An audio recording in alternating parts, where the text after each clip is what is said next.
Hey guys, welcome back.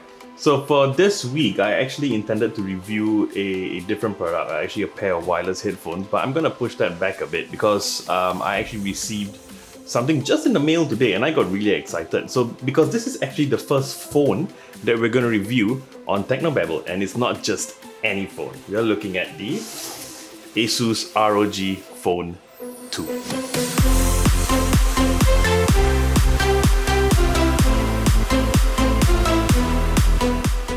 ASUS sent over this phone, so special thanks to ASUS for sending over for me to review.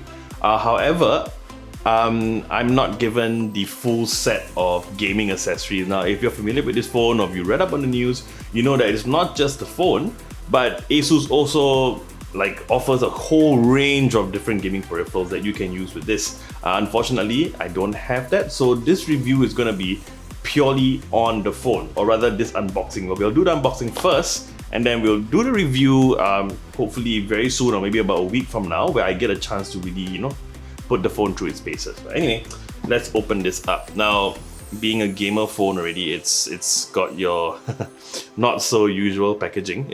I like it. It's a little flashy, but yeah, I still like it. Let's open it up. Alright, is this the phone? Oh, no, this is the phone. Alright, but let's see what this one is first. You know what? I really want to get a close shot of it, so I'm going to get my wife who handles the B-roll to just come as close as you want. Don't worry if you're in the shot. Alright, let's open this up. Okay, so what's in here? So it comes with sort of like a bumper case. Yeah, I mean, with some phones, when you buy it straight off the bat, or especially like with ASUS phones where, I mean, let's face it, it's not going to be the top 5 or maybe even the top 10 selling mobile phones. It might be a little hard to get a case for the phone, but the fact that they offer one is really good. And they even have labels here, so like USB Type-C, audio jack, which it does have. So it lets you know which way to put the casing. Yeah, I guess that's cool. Oh, it talks about the Aero Active Cooler. I thought that was an added accessory. Does that come free with the phone? Oh yes, it does! Okay, so this is the Aero Active Cooler. So apparently you're supposed to clip this on the phone and it will give some added cooling. I thought this was an additional accessory that you need to buy, but it comes with the phone, so that's nice. Now before we go to the phone, okay, so we've got the charger, which by the way supports Hypercharge or Qualcomm Quick Charge 4.0. So it's a 30-watt charger, which is pretty cool. Alright, so now for the phone. Now, this is the first time opening it, so I just hope that there is at least a little bit of battery for us to turn it on. So let's see. Now, the cool thing about this phone is that it's got Type-C ports both at the bottom and at the sides. So if you're playing it in landscape mode, you can still plug in the charger and you don't have to worry about it being blocked by your hand or something like that. So, wow. Okay, this is actually quite heavy. This is a lot heavier than I expected. But I mean, personally for me, I quite like the weight on my phone. Some phones I really like I had some phones before that were pretty light. And as you're walking, sometimes you feel like it's not in your pocket and you get a bit paranoid. But yeah, you will definitely feel this. It's got quite the weight on it. So you've got your usual gamer aesthetics. You've got some... Okay, it has RGB lights on the ROG logo and the Republic of Gamers, but already you see some reflective colors. I'm not sure if the camera can pick it up, but when the light reflects on it, you can see sort of like a pseudo RGB, but that's just reflective. By the way, this does not support wireless charging, okay? But yeah, it's not the thing for me. Like my last 2 phones that supported wireless charging, but I never liked it anyway. Okay, so this is the power button. Republic of Gamers, DTX. It actually supports DTX X Ultra. And actually, we should probably go through like all the specs because what was that? Okay. Wow, okay. So it is very gamery aesthetic. In this phone, so because yeah, it has quite a bit of a gamer aesthetic. So you have your usual, you can actually choose your normal Android OS like feel. So it actually looks quite normal. As you can see here, it's got the classic style, and you've got your default, which is the ASUS gamer aesthetic. For the sake of this unboxing, let's stick with the gamer one. Alright, so before we carry on with the unboxing, let's take a look at some of the specs, and there is quite a lot of like notable specs. So I actually have to write this down. It's got a Qualcomm Snapdragon 855 Plus, which is the same chip as the 855, but it's overclocked. Not just the cores, the clock speed of the cores, but also the built-in GPU of the Qualcomm Snapdragon 855. So it's got an Adreno 640. So the Adreno 640 GPU is also slightly overclocked, not just the cores of the CPU. All right. So it's got a 6.59 AMOLED screen.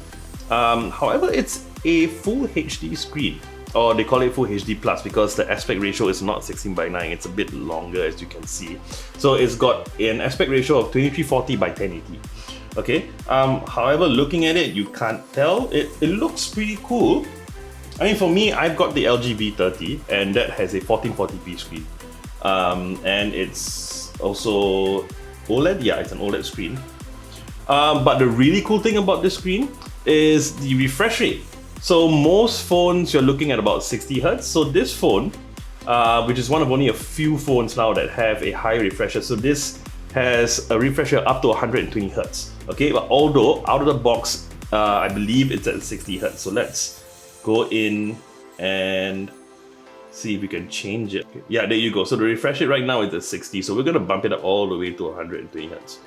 Oh man, that is so nice. This is the first phone that I get to use for a long period of time that has such a high refresh rate.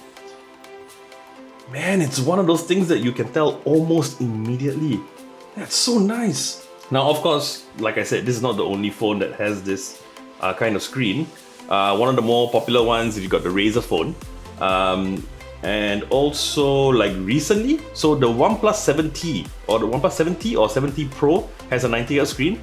And even more recently, just a few days ago, they launched the Google Pixel 4 XL, and that has a 90 Hz screen. But this goes up all the way to 120 Hz. Okay, so with every other flagship phone, it's going to be judged on its camera as well. And this camera is supposed to be improved from the first ASUS ROG phone. So this one, and the funny thing is, so on the ASUS website, they call it the pinnacle of mobile photography. All I know right now is that it uses a Sony IMX586 sensor, which is supposed to be really good. However, after some research, the only phones that I could find out and confirm that were using the same sensor was the Honor View 20, the Huawei Nova 4i, and the Redmi Note 7 Pro. So I have not had the chance to test any of those phones, but I didn't read about any of those phones having like amazing cameras on it, so I'm not quite sure about that.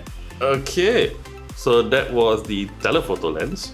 Now it actually has a wide angle lens as well, so let's do the wide angle. Okay, so let's take a look at the photos. What is that? What kind of trail off is that? It's a weird trail on the side of my wife's hand. That's really weird. I don't know if that's just how it handles low light.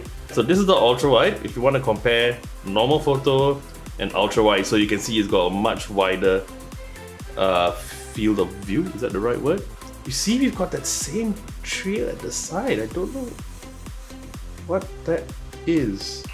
Okay, so my wife passed me one of her many houseplants. So this is gonna get good light. So let's try this again. Okay, so let's see how it looks.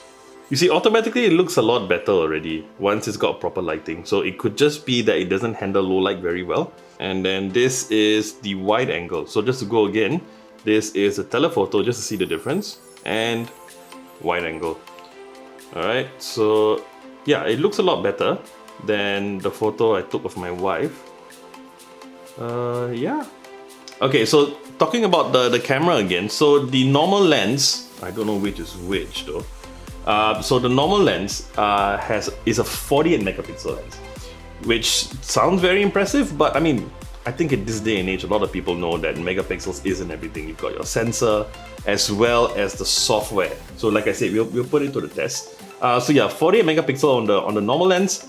And ultra wide drops all the way down to 13 megapixels, okay? But yeah, we'll still take some photos and we'll see how it is. The front camera, I haven't tested the front camera. So the front camera uses a 24 megapixel. So the ultra wide is 13, but the front is 24. So Let's take a photo.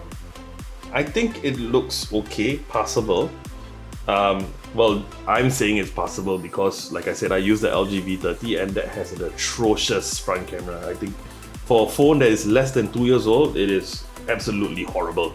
But anyway, but this one I think is okay. This is the one thing that really got my attention. Now this one has a 6000 milliamp battery, which is incredible, and I think that adds to the weight. And I think a big part of that weight is really the battery. And not only is it a little heavy, it doesn't seem like it's an evenly distributed weight. I feel like it's kind of heavy on this portion. My guess is this might be the side, or this might be the side where the battery is, I don't know, but it kind of feels like that and you can sort of feel it straight away, but not that big a deal.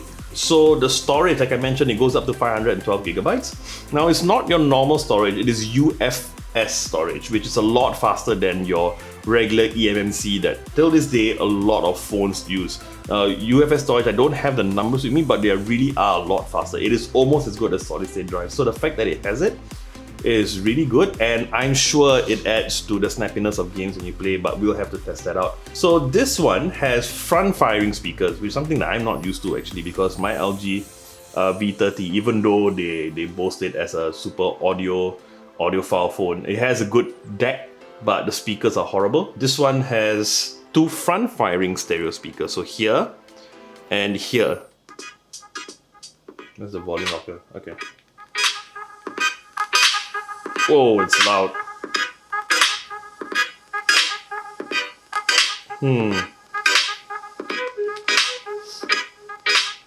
Okay, it's loud, but I feel like when it's at full volume, the mid-range tends to distort a little bit. It might be the song. It might be the song.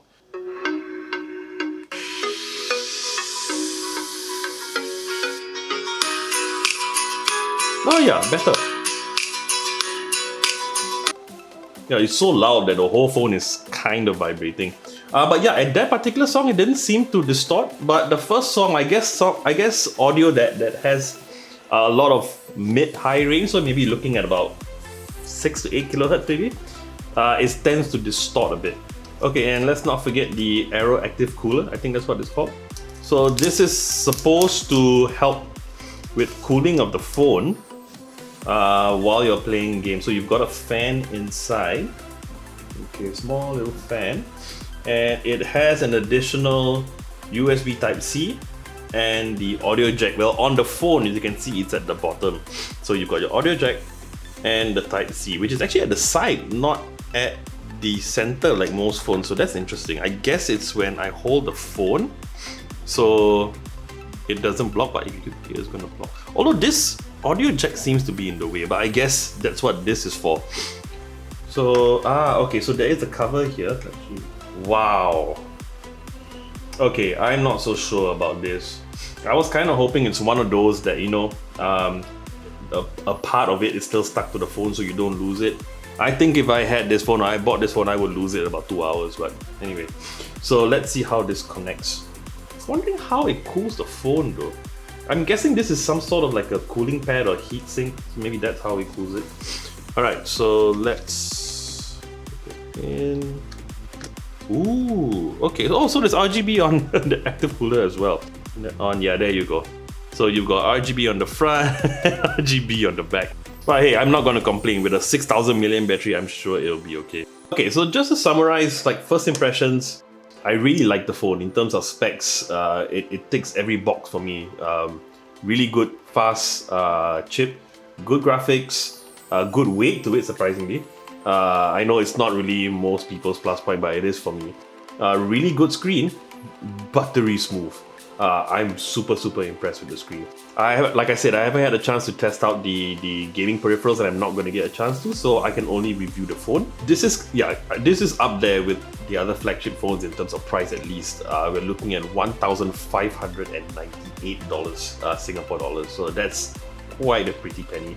But whether it actually lives up to the price, well, we'll have to wait and see now. So I'm going to spend about a week at least testing out the phone, and I've got a couple of friends, one who actually has a different gaming phone, another one who plays a lot of mobile games. So I'm just going to try pass the phone to them. They're going to test it out. I might get them on the next episode as well, and then we'll see and we'll give our final conclusions. Alright, so we'll be back very soon with the full review. Now, if you like this video, you know what to do, and I would love it if you will subscribe to our channel and hit the bell icon to receive notifications on our next video.